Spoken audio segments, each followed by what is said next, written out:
via Lenin. The historical meaning of the inter-party struggle in Russia. 2. Martov's arguments on the Russian Revolution and Trotsky's arguments on the present state of Russian social democracy definitely confirm the incorrectness of their fundamental views. We shall start with the boycott. Martov calls the boycott abstention from politics, the method of the anarchists and syndicalists, and he refers only to 1906.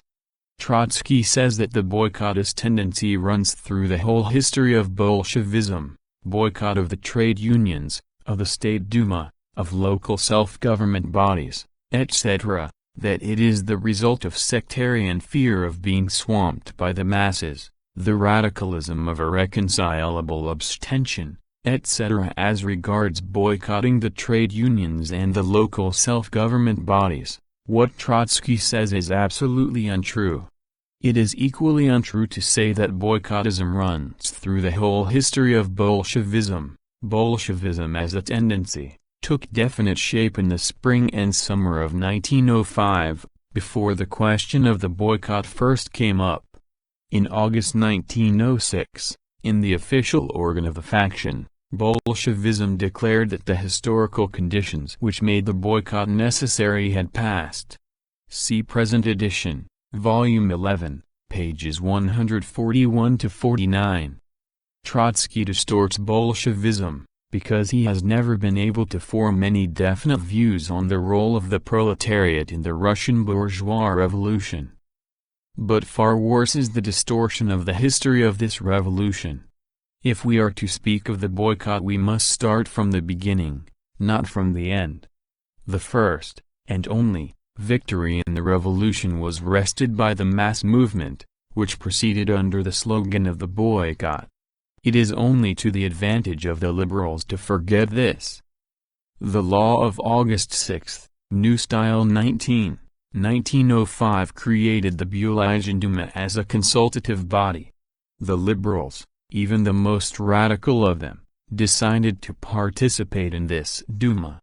The Social Democrats, by an enormous majority, against the Mensheviks, decided to boycott it and to call upon the masses for a direct onslaught on Tsarism, for a mass strike and an uprising. Hence, the question of the boycott was not a question within social democracy alone. It was a question of the struggle of liberalism against the proletariat. The entire liberal press of that time showed that the liberals feared the development of the revolution and directed all their efforts towards reaching an agreement with Tsarism. What were the objective conditions for an immediate mass struggle? The best answer to this is supplied by the statistics of strikes, subdivided into economic and political strikes, and of the peasant movement. We cite here the principal data, which will serve to illustrate the whole of our subsequent exposition. Number of persons involved in strikes per quarter, in thousands. Note: the periods which are of special importance are enclosed in boxes. 1905, first quarter, January 9, 1905, fourth quarter, the climax of the revolution, October and December. 1906, second quarter, the first Duma. 1907, second quarter, the second Duma. The figures are from the official statistics of strikes. Footnote: this refers to V. Y. Varzer's book Statistics of Strikes at Factories during the 3 years 1906 to 1908, St. Petersburg, 1910. End of footnote. Which I am working on in detail for the outline of the history of the Russian Revolution that I am now preparing for the press. See pages 393 to 421 of this volume. Editor's note. 1905. First quarter. Total strikes, 810. Economic strikes, 411. Political strikes, 399. Second quarter. Total strikes, 481. Economic strikes, 190. Political strikes, 291. Third quarter. Total strikes, 294. Economic strikes, 143. Political strikes, 151. Fourth quarter. Total strikes, 1,277. Economic strikes, 275. Political strikes, 1,002. 1906. First quarter. Total strikes, 269. Economic strikes, 73. Political strikes, 196. Second quarter. Total strikes, 479. Economic strikes, 222. Political strikes, 257. Third quarter. Total strikes, 296. Economic strikes, 125. Political strikes, 171. Fourth quarter. Total strikes, 63. Economic strikes, 37. Political strikes, 26. 1907. First quarter. Total strikes, 146. Economic strikes, 52. Political strikes, 94. Second quarter. Total strikes, 323. Economic strikes, 52. Political strikes, 271. Third quarter. Total strikes, 77. Economic strikes, 66. Political strikes, 11. Fourth quarter. Total strikes, 193. Economic strikes, 30. Political strikes, 163% of UISs affected by the peasant movement. Second and third quarters of 1905, 14.2%. The last quarter of 1905, 36.9%. The first two quarters of 1906, 49.2%. The last two quarters of 1906, 21.1%. These figures reveal what enormous energy the proletariat is capable of displaying during a revolution. In the entire decade preceding the revolution, the number of strikers in Russia was only 431,000, that is, an average of 43,000 per year, while in 1905 the total number of strikers was 2,863,000, at a time when the total number of factory workers was only 1,661,000. The world has never witnessed a strike movement like it. In the third quarter of 1905, when the question of the boycott arose for the first time, we observe the transition to a new and much more powerful wave of the strike movement, and, following it, of the peasant movement. The real historical content of the question of the boycott was whether to help the rise of this revolutionary wave and direct it towards the overthrow of Tsarism, or whether to allow Tsarism to divert the attention of the masses by the game of a consultative Duma.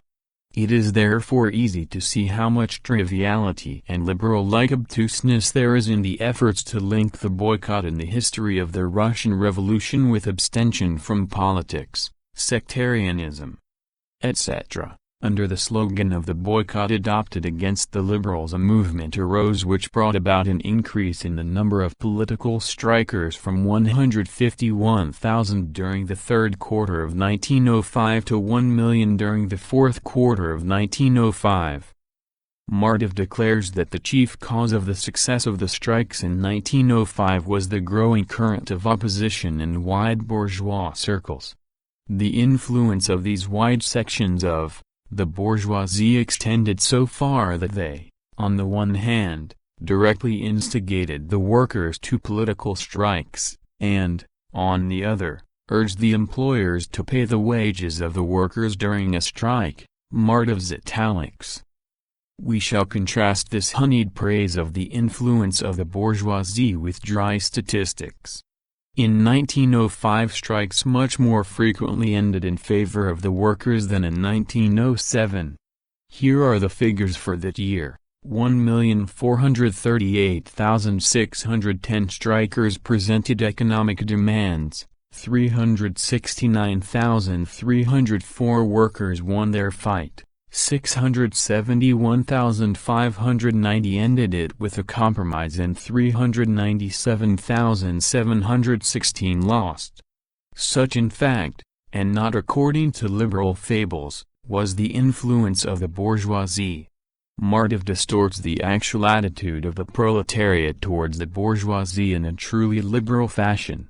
It was not because the bourgeoisie, on rare occasions, paid for the strikes, or came forward in opposition that the workers won, in economics and in politics, but it was because the workers were winning victories that the bourgeoisie were disaffected and paid. The force of the class attack, the force of the strikes in which millions took part, the force of the peasant riots and of the uprisings in the armed forces were the cause, the chief cause, my dear Martov. The sympathy of the bourgeoisie was the effect. Martov writes, October 17, which opened up prospects of elections to the Duma and made it possible to hold meetings, to form workers' unions and to publish social democratic newspapers, indicated the direction along which the work should have been conducted. But the trouble was that the idea of the possibility of a strategy of attrition did not enter anybody's head. The whole movement was being artificially pushed towards a serious and decisive clash, that is, towards the December strike and the December sanguinary defeat. Trotsky disputed with Rosa Luxemburg whether in Germany in the spring of 1910 the moment had come for the transition from the strategy of attrition to the strategy of overthrow, and Trotsky stated plainly and definitely that this transition was inevitable if the political crisis developed further. But Martov, clinging to Trotsky's apron strings, retrospectively advocated the strategy of attrition for the period when the revolution reached its highest intensity. No, my dear Martov, you are merely repeating liberal speeches. October 17 did not open up prospects of a peaceful constitution, that is only a liberal fairy tale, it opened civil war. This war was prepared, not by the subjective will of parties or groups, but by the whole course of events since January 1905. The October Manifesto signified not the cessation of the struggle, but the balancing of the contending forces. Tsarism was no longer in a position to govern, the revolution was not yet in a position to overthrow it. The objectively inevitable consequence of this situation was a decisive struggle. Both in October and in November civil war was a fact, and the peaceful prospects were a liberal lie. This war found expression not only in pogroms, but also in the struggle by armed force against insubordinate units of the army, against the peasants in one-third of Russia and against the border regions.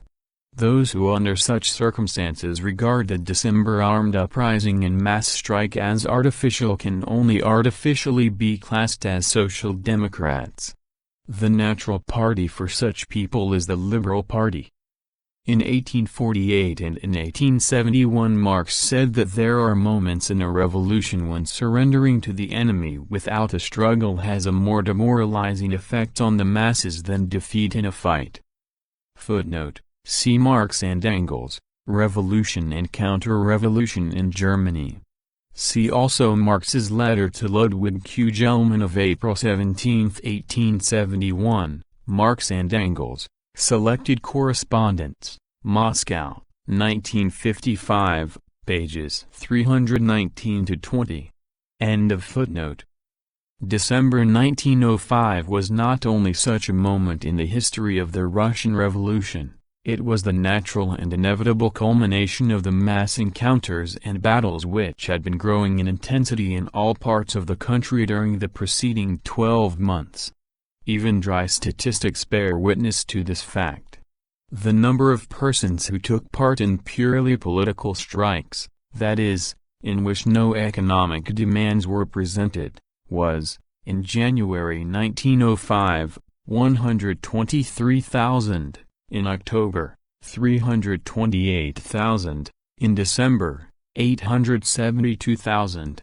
And yet there are people who want us to believe that this growth was artificial.